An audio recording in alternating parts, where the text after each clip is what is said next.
Okay, welcome. So today I want to offer some reflections about the outer critic. I've talked before about the inner critic and how that battles us in our minds, but I also want to talk about the outer critic as well, and I'll be drawing upon the work of Pete Walker's complex PTSD, and what he calls it is the enemy of relationships. Okay, so enjoy. So yeah, I was reflecting, talking to people, and just really understood I've spoken about the inner critic, but I've not gone into so much depth with the outer critic.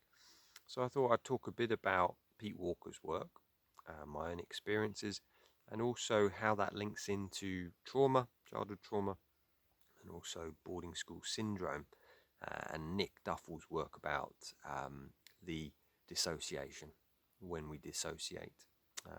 So, okay. So, if I read out a little bit from Pete Walker's book, he says the inner critic is the part of your mind that views you as flawed and unworthy. The outer critic is the part that views everyone else as flawed and unworthy.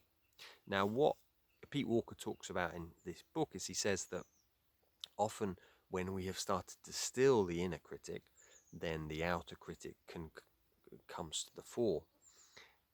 What I feel is they often work in tandem.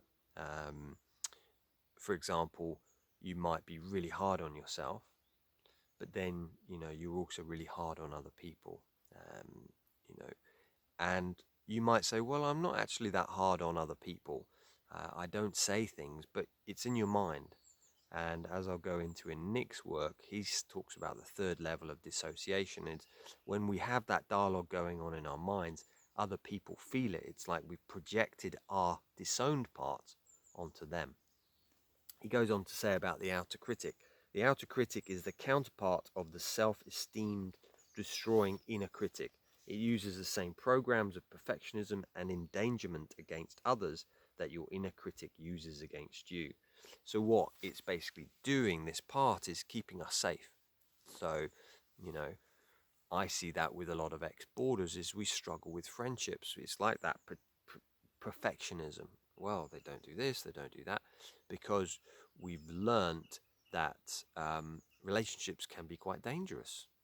In these schools, we had to get everything right. If we didn't, then everyone would turn against us, as not Nick Duffell, Richard Beard talks about in his book, The Custos. We became the person sent to Coventry. So what we do is we find fault in people, to keep ourselves safe. Pete Walker goes on to say, and there are quite a lot of midges today, so lovely summer day. Via its all or none program, the outer critic rejects others because they are never perfect and cannot guarantee to be safe. As with the inner critic, the outer critic attacks are usually internal and silent unless you are a fight type, as we will see below. When we regress into the outer critic, we obsess about the unworthiness, imperfection, and treacherousness, dangerousness of others. Unconsciously, we do this to avoid emotional investment in relationships. So I think it's really important to see that what he's just said is when we think of the outer critic, we're like, well, that means I'm being critical, actually verbally to others. But actually, it's not that most of the time. It's internal. And, if I just kind of connect that into leadership a bit, Nick here in Wounded Leaders, he talks about this idea of, where is it? He says level 1 dissociation operates through a process that keeps the disowned part fairly close at hand, but in inner conflict.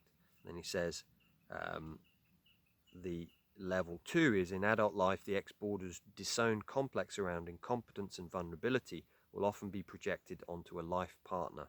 The relationship dynamics of ex-boarders are rife with projection and denigration game and can be very hurtful for the unwitting partner. So often this outer critic, we're just being very critical of our partners. And what he says then with level 3 dissociation Um, he talks about how the other person actually feels this kind of disowned vulnerability. It's like, I don't see it within me. And then if we put that into politics, so I was looking at the not the three main parties, but we've got Rishi Sunak, who was at Winchester. He didn't board, but he was in round that environment. And I was reading his biography a couple of weeks ago, and he talks about how they were treated as men. They were boys, but they were treated as men. It's like that dissociation. You disown the child part, you disown the vulnerable part. Then you've got Richard Tice, who's reform. He's an ex-boarder. And then you've got Keir Starmer, who is the only one who didn't go to a boarding school, but he went to a grammar school. So it's like, just to notice that those who've been to boarding school have disowned these parts, and they will project it, if they are in a relationship, onto their partners. But if they're in politics, they disown that onto the voting population, the rest of society. What else did I want to talk about here?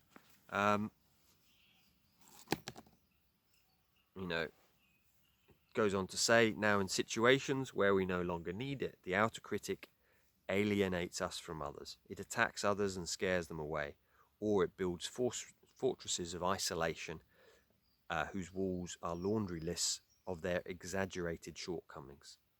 So it's important, and I think one of the things I noticed I used to do is I would battle in my head with someone who had said something nasty to me. Especially when I was having my breakdown in my 20s, I'd often have these, and I'd get really angry. And actually, what I realize now is who I was arguing with was that disowned part. I'd projected onto that person, and I was having an argument with myself, essentially. But then the issue is when I see that person again, just had this really big row with them. I don't feel relaxed around them. So if we can start drawing that projection back, how do we do that? It's to feel these things. What's the feeling underneath? What do I feel? The anger, and I love Thich Nhat Hanh's work with anger, is you just walking back and forth. Anger has arisen in me. Breathing in, I'm taking good care of this anger. And we just walk back and forth. And he says 15, 20 minutes, it's like cooking potatoes. That just helps to bring that anger to the surface and then really move through it. Another way, if we're feeling this, is creativity. I was speaking to Bryn Edwards on my podcast a couple of days ago, which will go live in a few weeks.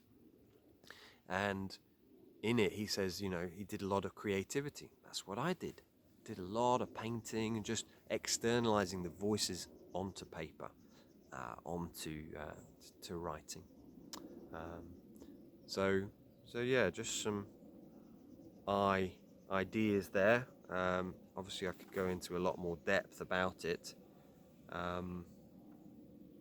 Another thing he says here, the outer critic is the author of this intimacy-spoiling program, being honest to a fault. In the guise of honesty, the outer critic can negatively notice only what is imperfect in another. Under the spell of perfectionism, the outer critic can tear the other apart by laundry listing his normal weaknesses and foibles. When challenged about this, many fight types will respond that I was just trying to be honest. And you can see that in politics. How they, certainly in British politics, they sat opposite each other and they're shouting. And I see this in Canadian politics as well. In American politics, they talk. They're having discussions. It's really nice to see. Whereas in Britain, it's like shouting. It's those externalized parts that we're arguing with almost. So yeah, just some ideas with the outer critic is, if we've got it, I do. Most people I know who've been to boarding school, childhood trauma, we have these parts. Recognize them, be gentle, and just catch yourself. Oh, okay. maybe I need to go for a walk, break the cycle, get into my body, walk back and forth, feel what you're feeling, and then it can move and change. So thank you. And yeah, podcast going live on Friday is with Professor Paul Gilbert, who is a best-selling author around compassion, and he's an ex-boarder as well. So a really fascinating discussion there. So I recommend listening to that. So thank you again, and see you next week.